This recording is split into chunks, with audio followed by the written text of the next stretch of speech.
بسم اللہ الرحمن الرحیم۔ السلام علیکم۔ مختصر ترجمہ قرآن کورس میں آج ہم سورہ کہف کا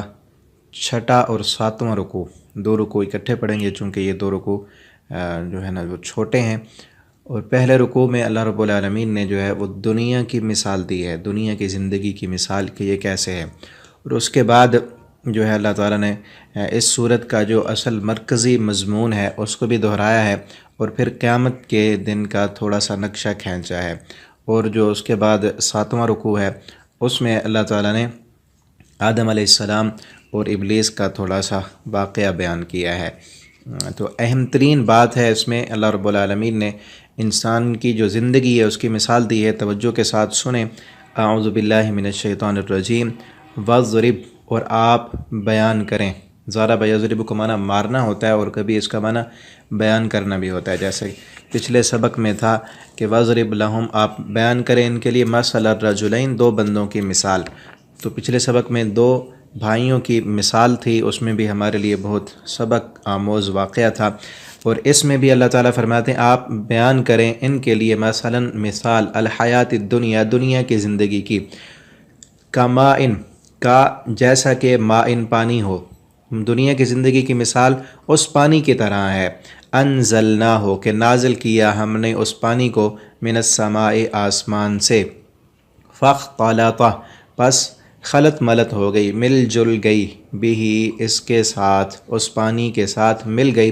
نبات الارض، زمین کا سبزہ، نبات نبت کی جمع ہے، اور نبت کہتے ہیں زمین سے اگنا،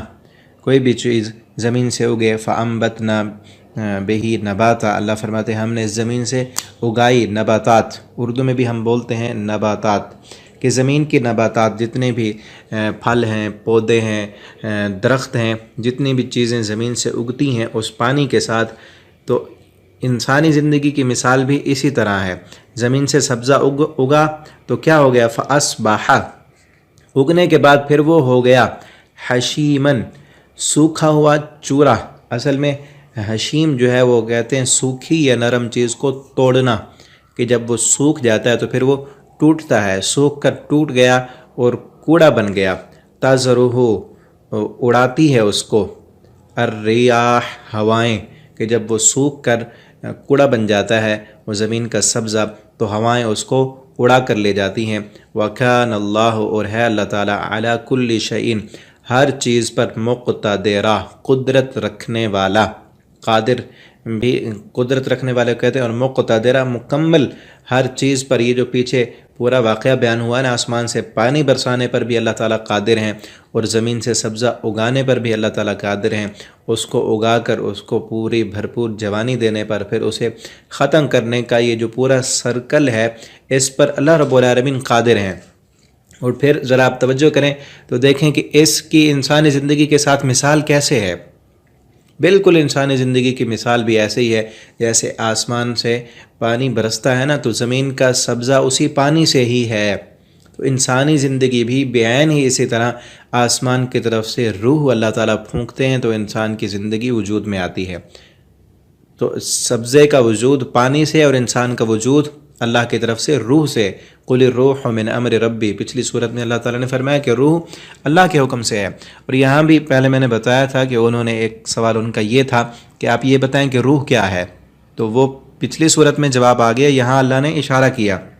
کہ جس طرح نباتات، ان کی جو زندگی ہے وہ آسمان سے پانی آنے سے ہے، اور انسان کی زندگی جو ہے وہ روح کے آنے سے ہے۔ اور پھر جس طرح یہ سبزہ اگتا ہے اور پھر اس پر جو ہے نا آہستہ آہستہ چند دن گزرنے کے بعد اس پر بہار آتی ہے اور رونق آتی ہے، اور جس وقت اس سبزے پر پوری بھرپور جوانی ہو اور اس پر پھل پھول لگے ہوئے ہوں تو اس کا جو منظر ہے وہ انسانی دل کو کھینچتا ہے اپنی طرف۔ بڑا خوبصورت نظارہ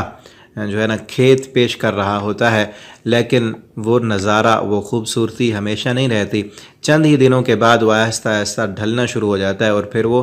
کوڑا بن جاتا ہے، وہ بالکل اس پر زردی آنا شروع ہوتی ہے اور پھر بالکل ختم ہو کر سوکھ جاتا ہے، اور پھر ہوائیں اس کو اڑا کر لے جاتی ہیں اور زمین پھر ویسی کی ویسی بنجر اور ویران بن جاتی ہے۔ اسی طرح انسان کی زندگی ہے، اللہ تعالیٰ کی طرف سے روح پھونکی جاتی ہے اور انسان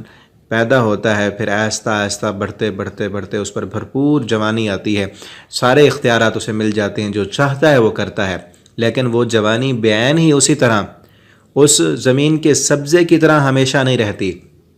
آہستہ آہستہ پھر اس کی جو ہے نا ادھیڑ عمر آتی ہے، کچھ جو ہے نا جوانی ڈھلنا شروع ہوتی ہے، بال سفید ہوتے ہیں اور چہرے پر جھریاں آ جاتی ہیں، پھر بڑھاپا آ جاتا ہے، اور پھر ایک دن وہ فوت ہو جاتا ہے اور قبر میں دفن کر کے اوپر مٹی کر دی جاتی ہے، جیسا کہ وہ تھا ہی نہیں۔ آج دیکھیں ہم سے پہلے کتنے لوگ تھے، اب تھے، اب ہیں ہی نہیں۔ اسی طرح اللہ نے سمجھایا، جس طرح تم روز دیکھتے ہو کہ یہ زمین کے سبزے کا جو دورانیہ ہے وہ چند دنوں پر مشتمل ہو یا چند مہینوں پر،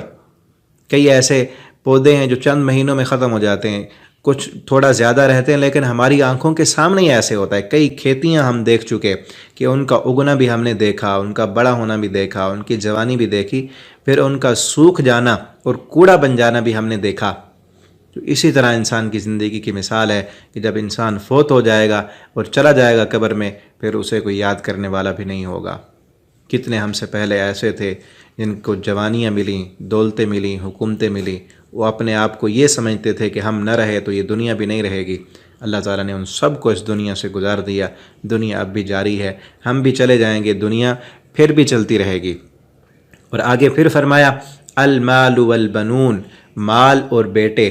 زینت الحیات الدنیا، یہ زینت ہیں زندگی دنیا کی زندگی کی، یہ زینت ہیں۔ یہ ہے اس صورت کا مرکزی مضمون جو اب یہاں تیسری مرتبہ بیان کیا جا رہا ہے۔ پہلے سبق میں اسی صورت کی آیت نمبر 7 میں ہم نے پڑھا تھا، انا جعلنا ما علی الارض زینۃ لہا لنبلوہم ایہم احسن عملا، کہ زمین پر جو کچھ بھی ہے ہم نے اس کو زینت بنایا ہے اس زمین کی، اور ہم نے آزمانے کے لیے بنایا ہے کہ تم میں اچھے عمل کرنے والا کون ہے۔ اور پھر جو ہے تیسرے رکوع کی آیت نمبر 27 میں اللہ رب العالمین جو ہے نا وہ فرماتے ہیں ترید زینت الحیات الدنیا، کہ وہ زینت والے بڑے بڑے لوگ آپ کے پاس آتے ہیں، آپ دنیا کی زینت کا ارادہ تو نہیں رکھتے۔ اب یہاں پھر کہا جا رہا ہے بیٹے بھی اور مال بھی یہ دنیا کی زینت ہیں، والباقیات الصالحات، اور جو باقی رہنے والے ہیں نا الصالحات، وہ نیک عمل ہیں، خیر، وہ بہتر ہیں، عند ربک، آپ کے رب کے ہاں، ثواباً، بدلے کے اعتبار سے، وخیر، اور بہتر ہے، عملا، کام کرنے کے اعتبار سے۔ جو انسان اللہ کے ہاں کچھ پانا چاہتا ہے وہ نیکیاں کرے، عمل صالح کرے، باقی یہ مال، یہ دولت، یہ دنیا کی زیب و زینت ہیں، اور یہی اس صورت کا جو ہے عمود ہے، اس کا مضمون، چوٹی ہے اس کی، کہ انسان ہر ہفتے اس صورت کو پڑھے اور ذہن میں یہ بات راسخ رکھے کہ دنیا کے ظاہری جو اسباب ہیں، جو وسائل ہیں، جو دولتیں ہیں، یہ سب صرف دنیا میں کام آنے والی ہیں۔ اس کے بعد آخرت میں اگر کچھ پونجی تیار کرنی ہے تو الباقیات الصالحات، وہ نیکی والے اعمال ہیں، جو مال ہم اللہ کے راستے میں دے دیں، جو صدقہ کر دیں، جو نماز پڑھیں گے، جو روزہ رکھیں گے، راتوں کو اٹھ کر تہجد پڑھیں گے، اللہ سے دعائیں مانگیں گے، قرآن کی تلاوت کریں گے، یہی بچنے والا ہے۔ ورنہ جیسے ہی آنکھیں بند ہوں گی یہ مال بھی ختم، یہ پیچھے وارثوں کا ہوگا، اور دنیا میں ہم نے جو دوستیاں لگائیں، تعلقات بنائے، وہ بھی ختم، رشتے ناتے بھی ٹوٹ جائیں گے، سب ختم۔ لیکن ہاں، جو رشتہ داری ہم دین کی بنیاد پر قائم کریں گے، اللہ کے لیے ہم کسی سے محبت رکھیں گے، وہ قیامت کے دن بھی قائم ہوگی۔ تو اللہ کے لیے محبت کریں